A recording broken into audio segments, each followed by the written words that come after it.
Hey, hey, hey.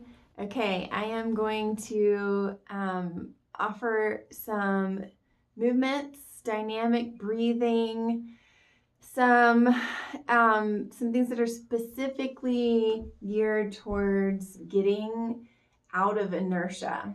So this is for those of us who have struggled just to move our bodies in these last 4.5 months.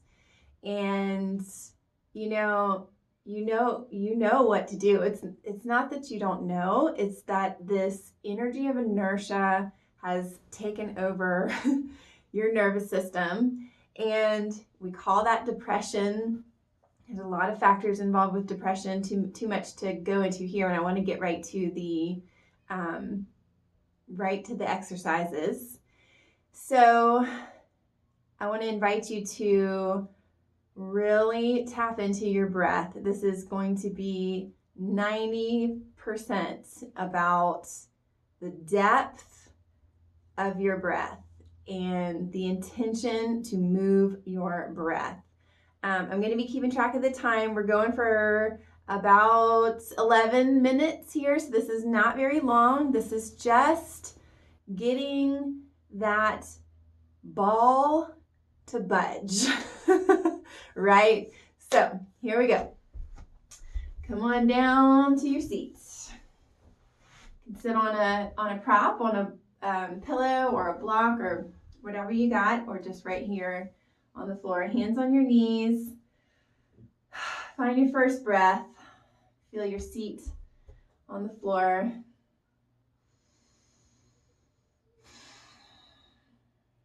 I'm going to encourage you to close your eyes if you can. If you're not familiar with this, of course, follow along with your eyes open. So we'll inhale and roll forward, lifting the chin slightly. Exhale, roll back, tuck the chin slightly. This is like cat-cow, but from a seated position. Inhale, exhale.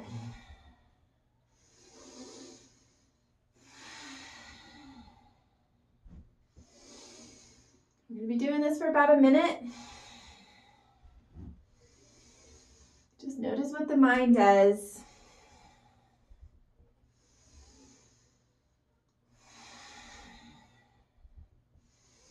So if we've been in a mostly kind of state of inertia, not moving very much, not really being in our body very much, we've probably been in our mind a lot. And your mind is not going to want to let go or relinquish control here. So just, notice that. You don't really have to fight with it.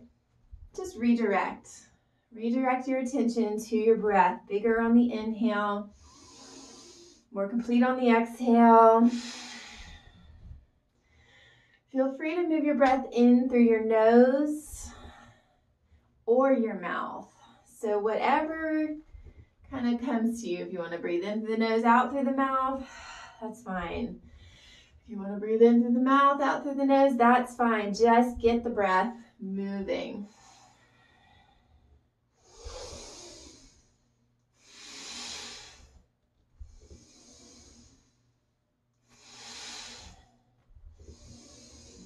Last few breaths. 3, 2, 1. Okay, we're going to go side to side now. Same tempo, same rhythm. Reaching over with a big inhale. Exhale to the center. Inhale and exhale.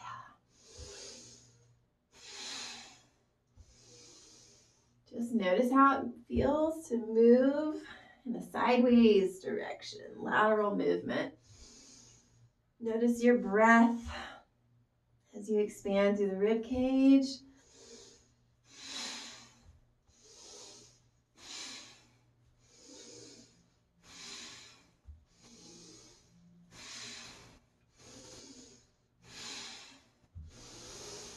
Deep, deep breath. The effort here is in moving your breath.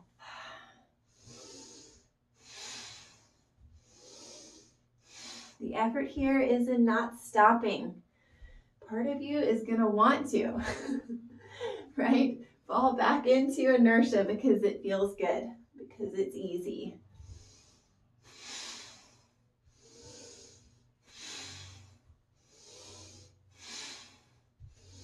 And that's okay. But you're here because you're ready to get out of inertia. You're here because you're ready to start making small movements.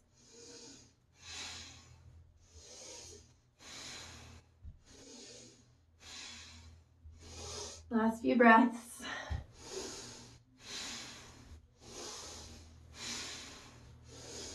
Last one. And then find the center. Give your shoulders a little roll. You might feel a little work in the shoulders just from that. Bring your hands to your shoulders. Kind of dig your sit bones down a little bit. Top of the head, reaching up. Elbows up. Sternum up.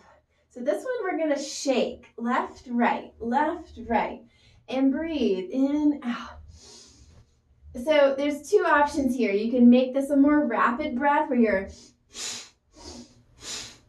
in, out. Or you can stretch out the breath and go in, out, out. In, out, out. In, out, out. Your choice.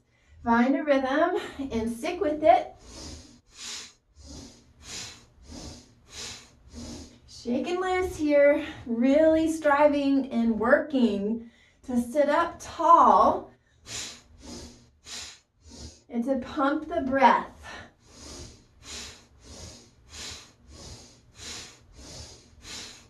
All right, so we're bringing some fire here. We are pushing out that energy of inertia and depression.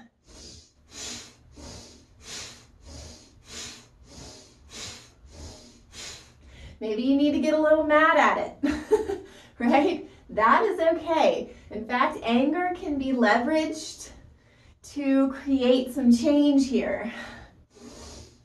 The energy of anger and the energy of passion are the same. And when we're in a state of lethargy, of inertia, of depression, we're definitely not in a state of passion. It's the opposite, right? Apathy is the opposite of passion. Last little bit, shake it out.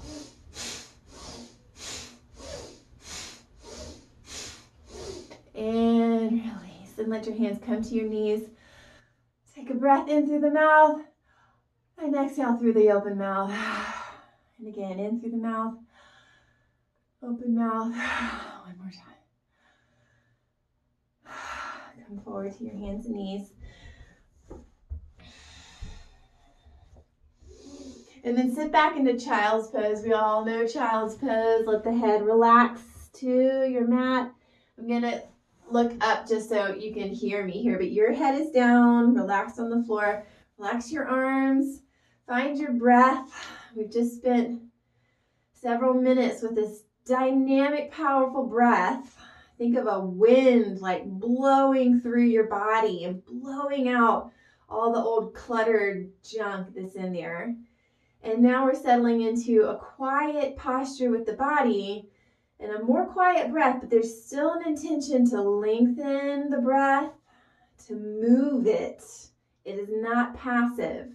Move your inhale in and move your exhale out for, let's say, about 5 more breaths here in child's pose. And again, I want to invite you to open your mouth if that feels like something that would assist with this, right? We get stuck in our kind of ways of thinking how we're supposed to be breathing. I want to invite you to listen to your body. So you're like, listen to your body, but just act on impulse with your breath.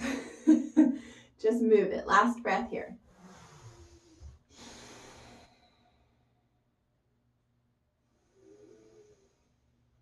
And then crawl your way forward. And just because we're here, we're going to do 5 breaths in cat-cow. Take a big breath in, lift your chin, drop your belly, exhale, tuck and round. So if you're not familiar, this is the exhale.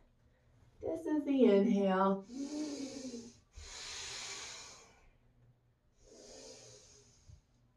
Move your spine fully in both directions, in and out. And then tuck your toes under. Let's come into down dog again, about 5 breaths here. Just stretching out the back of the knees, stretching out the calves, and breathing dynamically. Deep breath. Deep breath. 2 more breaths in your down dog. You know what to do.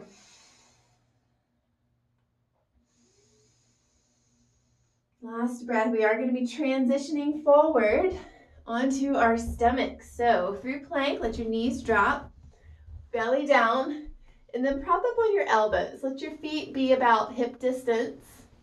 Spread your fingers. And then drop your belly down. So we're not trying to lift up here. We're actually letting the torso sink and the belly sink and relax while kind of pulling the sternum forward. Keep the chin kind of neutral. I'm looking up to project so you can hear me, but you can kind of tuck your chin a little bit here. Notice it's harder to breathe. So stretch out that inhale, and then let the exhale just fall out of your body.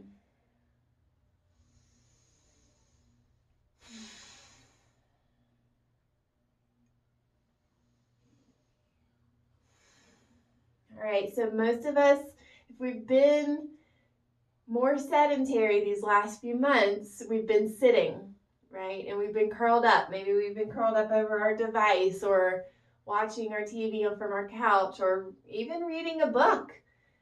The body's curled up and shortened in the front.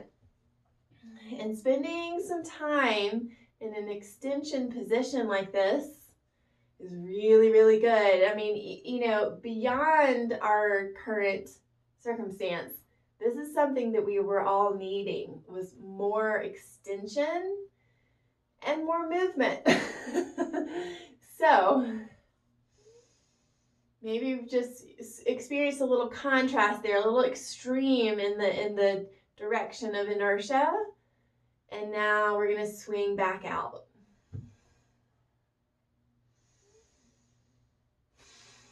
Last few breaths here. Maybe you're feeling your arms. Notice whatever sensations you're feeling. This is about getting more into your body. More into your body. All right, this next one, you're definitely going to want to look at. It's a little bit more complex for the brain. So I'm going to bring, this is my right hand. I'm going to bring my right hand here by my chest, my left arm out, elbow down, palm down, and then left cheek to the floor. And then I'm going to roll the right leg over to twist and stretch the left chest and shoulder. Find the breath. So if you're just climbing into it, go for it. Find your breath. Notice how it feels. This feels super tight for me today. Breathing into it.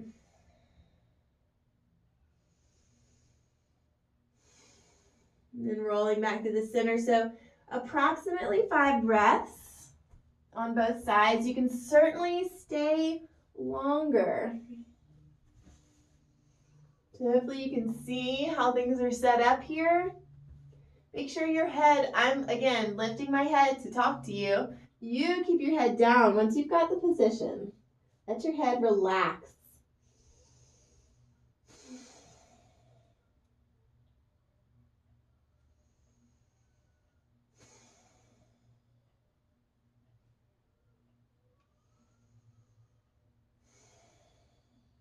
And then ease back to the center. So that is going to be it for this sequence. From here, I hope that you feel a little like you want more. The purpose of that, and that's intentional, we've just pushed that ball of inertia, right? And an object in motion will stay in motion, right? And actually, sometimes there is a benefit to exploring our tendency as far as it wants to go. So like the tendency of wanting to stay on the couch and whatever, do those things, go for it.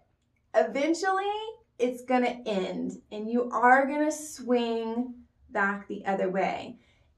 What can happen is that we get kind of stuck. We get addicted to being in that space, right? But there's something to the idea that even when we're going in this direction, if we're consciously moving in that direction, keyword being conscious, like we know this is happening, you can trust that that energy is going to change, and you can start to notice in yourself that you actually start to want the opposite. Now, if you are, like denying yourself those things, you're going to feed it. If you're telling yourself you're a horrible person and you're lazy and, whatever it is, you're actually feeding that energy. If you can accept that you're a human and that you're a human under stress and that you're doing things out of a stress or trauma response, and give yourself some forgiveness, some grace, and also know and trust that it will change because you want it to. You want it to change, and it will. And now we've just taken some energy to push the ball, to push the pendulum, to get it swinging in the other direction. Now, in an ideal balance, if that exists, we'd let that pendulum swing maybe in a kind of a smaller arc where we're not in such extremes. Just be where you are. Just be where you are with it. And hopefully you will have a desire now to move just a little, to breathe a little more, to keep the ball rolling with gentle pushes every day in some capacity. It counts. The little things really count. Be well.